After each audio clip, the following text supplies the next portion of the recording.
A top story. Well, the Commission of Inquiry into State Capture is expected to resume this morning in Parktown, Johannesburg. Chairperson of the Commission, Deputy Chief Justice Raymond Zondo, is expected to hear testimonies of two witnesses. Chief Director of Communications at the National Treasury, Phumza Macanda, will take the stand this morning. At the same time, former G.C.I.S CEO Mzwanele Manyi will also give his testimony. Manyi previously rubbished the evidence of acting G.C.I.S head Phumla Williams, where she said when Manyi took over at Government Communications, he implemented a slew of changes. Now, let's get more on this story. We're joined now live by a reporter, senior reporter, Mzwandile Mbeje, live for us there at the Commission. Hey, Mzwai, thank you very much indeed for your time once again. I guess it was eventful, action-packed, both inside and outside the Commission. What was some of your big takeaways from last week?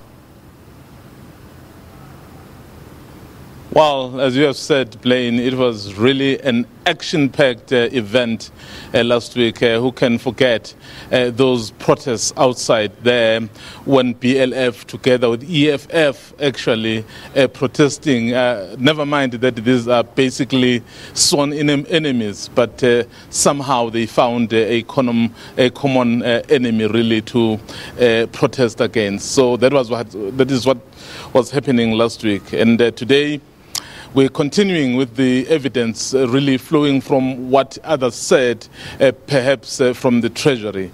The first person to take the witness stand here today is the spokesperson for Treasury, Phumza Macanda. She is also expected really to shed the light in the workings, in the nature of events in the office of the Treasury as related to the appointment of the former minister, Des von Rooyen. So we expect to hear a lot from her. And of course, after that, Mzwanele Manyi will take the stand. Remember last week, rather the week before last, yes, he took the stand, basically putting his side of the story about what he found at the G.C.I.S.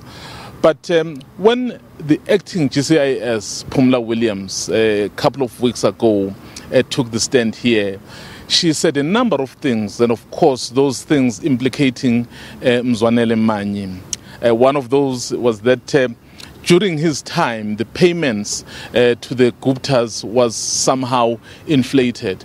So the legal team of the commission took note of a number of things that were being said really then. So that is why they then wrote to Mr. Manyi to say there's a few questions they would like to put to him so that they get clarity on a number of issues. So that's what we expect to happen here.